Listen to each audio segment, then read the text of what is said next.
Hi friends, welcome to Telugu Tech Steps.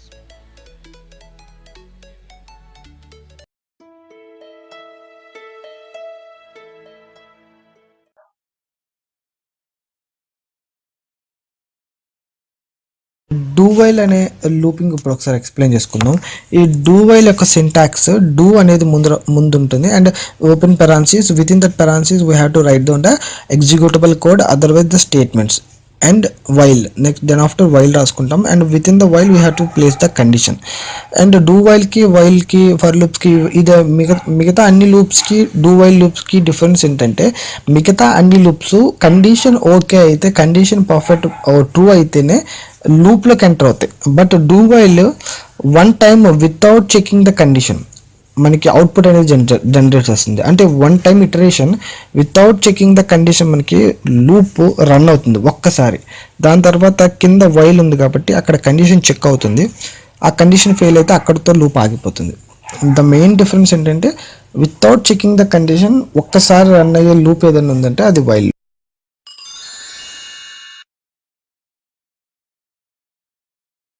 ఒకసారి ఈ while loop example చూద్దాం.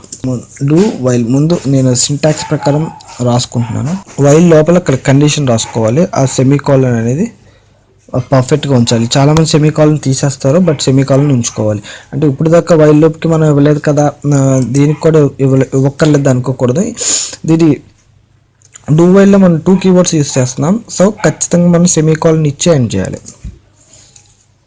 మళ్ళీ ఇక్కడ డూ వైల్ ఇస్తున్నాం కదా అని వైల్లో ఫర్ లూప్లో ఇవ్వకూడదు, అది గుర్తుపెట్టుకోవాలి. నేను అవుట్ సైడ్ ఇంట్ i ఈక్వల్ టు 0 అని ఇనిషియలైజ్ చేసుకున్నాను. లోపలికి వచ్చి ప్రింట్ ఆఫ్ నాకు కావాల్సిన స్టేట్మెంట్ ఇచ్చాను అండ్ వైల్ లోపల కండిషన్ రాసుకున్నా. ఓకే, అవుట్పుట్ అనేది ఇన్ఫినిట్ లూప్కి వెళ్ళిపోయింది. ఎందుకోసం అంటే before it checking out loop అనేది అది లూప్లోకి ఎంటర్ అయిపోతుంది డైరెక్ట్గా. ఏంటి, కండిషన్ తీసుకోకుండా. కండిషన్ తీసుకునే ఆప్షన్ ఉన్నప్పుడు దానికి ఈ కండిషన్ కంప్లీట్ అయ్యే లోపల దానికి ఇంక్రిమెంట్ అనేది కనిపించలేదు. సో ఇంక్రిమెంటర్ అనేది కనిపించకపోతే డైరెక్ట్గా అది ఇన్ఫినిట్ లూప్లోకి వెళ్ళిపోయింది అనమాట. ఇందాక మనం అవుట్పుట్ చేసాం అప్పుడు అది ఇన్ఫినిట్ లూప్కి, ఒకసారి ఇక్కడ ఇన్ఫినిట్ లూప్కి వెళ్ళింది. హౌ ఇట్ హ్యాపెన్ అంటే కండిషన్ అనేది దానికి కనిపించలేదు కాబట్టి అది డైరెక్ట్గా ఇన్ఫినిట్ లూప్కి వెళ్ళిపోయింది. ఇప్పుడు మనం లోపల ప్రింట్ ఆఫ్ లోపల ఇంక్రిమెంట్ ఇద్దాం. ఎందుకంటే దానికి ఫస్ట్ వెళ్ళి లోపల లూప్లోకి వెళ్ళిపోతుంది కాబట్టి ఇక్కడ ఇంక్రిమెంట్ ఇస్తే అది ఇన్ఫినిట్ లూప్ వెళ్ళకుండా ఉంటుంది. ఇప్పుడు అవుట్పుట్ పర్ఫెక్ట్గా వచ్చింది. ఇప్పుడు నేను ఇక్కడ ఏం చేస్తున్నానంటే ఏవైతే డివిజిబుల్ బై 2 అవుతాయో ఓన్లీ ఆ నెంబర్స్ మాత్రమే నేను ఇక్కడ ప్రింట్ చేస్తాను. లేకపోతే నాట్ ఈక్వల్ టు 0 అవి మాత్రమే నేను ప్రింట్ చేస్తాను. Okay, these are not divisible by 0. ఏవైతే 2తో డివిజిబుల్ కావో వాటిని నేను ప్రింట్ చేసుకున్నాను. అంటే నేను కండిషను వైల్ లూప్ వచ్చేంత వరకు నేను వెయిట్ చేయలేదు. నాకు ముందే కండిషన్ అప్లై అయింది. ఆ కండిషన్ నేను ఎందులో పెట్టుకున్నానంటే ఇఫ్లో రాసుకున్నాను. ఇఫ్లో రాసుకున్న కండిషన్ నాకు డూ వైల్ లూప్లో ఎగ్జిక్యూట్ అయింది.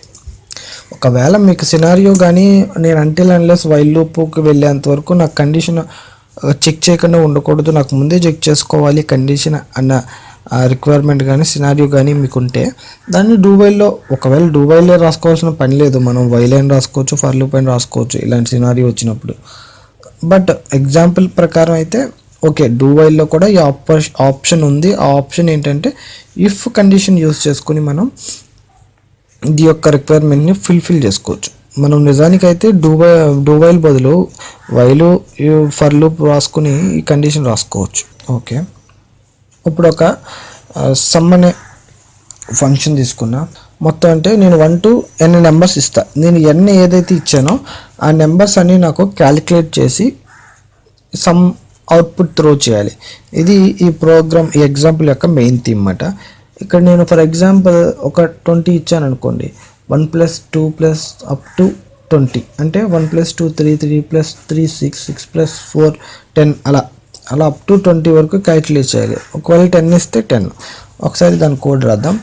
ఇంట్ సమ్ ఈక్వల్ టు 0 అనేది ఇనిషియలైజ్ చేసుకున్నాను. తర్వాత ఇంట్ i ఈక్వల్ టు 0 వైల్ లూప్లో అంటిల్ అన్లెస్ ఎన్ వరకు తను ఇదంతా క్యాలిక్యులేట్ చేయాలి ఈ లూప్. ఒకసారి కోడ్ ఒకసారి ఎక్స్ప్లెయిన్ చేద్దాం. ఇక్కడ నేను సమ్ అనే ఫంక్షన్ రాసుకున్నాను, దానికి ఇన్సైడ్ ఒక ఆర్గ్యుమెంట్ నెంబర్ ఎన్ తీసుకున్నాను. ఎన్ మనం ఏదైతే నెంబర్ ఇస్తామో ఆ నెంబరే. నెక్స్ట్ సమ్ అనేది నేను ఫస్ట్ ఇవి 0తో ఇనిషియలైజ్ చేసుకున్నాను. దెన్ లోపల సమ్ +1 అంటే సమ్ని ఎవ్రీ టైం ఇంక్రిమెంట్ చేసుకుంటున్నా, తర్వాత ఐని ఇంక్రిమెంట్ చేస్తున్నాను. వైల్ లూప్లో నేను కండిషన్ రాసుకున్నాను. ఏమని రాసుకున్నానంటే ఐ ఎప్పుడైతే నేను ఇచ్చిన నెంబర్కి తక్కువ ఉంటుందో అప్పటి వరకు ఇది ఇటరేట్ చేయి. ఫర్ ఎగ్జాంపుల్ నేను 10 ఇచ్చాను. ఐ ఎప్పటి వరకు <10 అవుతుందో ఆర్ >= 10 అవుతుందో అప్పటి వరకు ఈ సమ్ని యాడ్ చేసుకుంటూ వెళ్ళు. 1 + 2 + 3 అలా యాడ్ చేసుకుంటూ వెళ్ళు. ఎప్పుడైతే <10 అవుతుందో అప్పుడు దాన్ని రిటర్న్ చేసేయమని చెప్తున్నా. That is the complete code. ఇప్పుడు మెయిన్ ఫంక్షన్లోకి వెళ్ళి ప్రింట్ చేసుకుని ఒకసారి మనం ఆ సమ్ని కాల్ చేసుకుందాం. సరే ఇప్పుడు రన్ చేద్దాం. ఎస్, మనకు అవుట్పుట్ పర్ఫెక్ట్గా 10 ఇచ్చాను. 10 అంటే అప్ టు 1 + 2 + 2 1 + 2 + 3 అలా క్యాల్కులేట్ చేసుకుంటూ వెళ్తే మనకి 55 అనేది అవుట్పుట్ వస్తుంది. This is all about the do while loop అని. ఐ హోప్ మీకు ఈ క్లాస్ నీట్గా అర్థమైంది అనుకుంటున్నాను. ఫ్రెండ్స్ మీకు ఈ వీడియో నచ్చితే షేర్ చేయండి.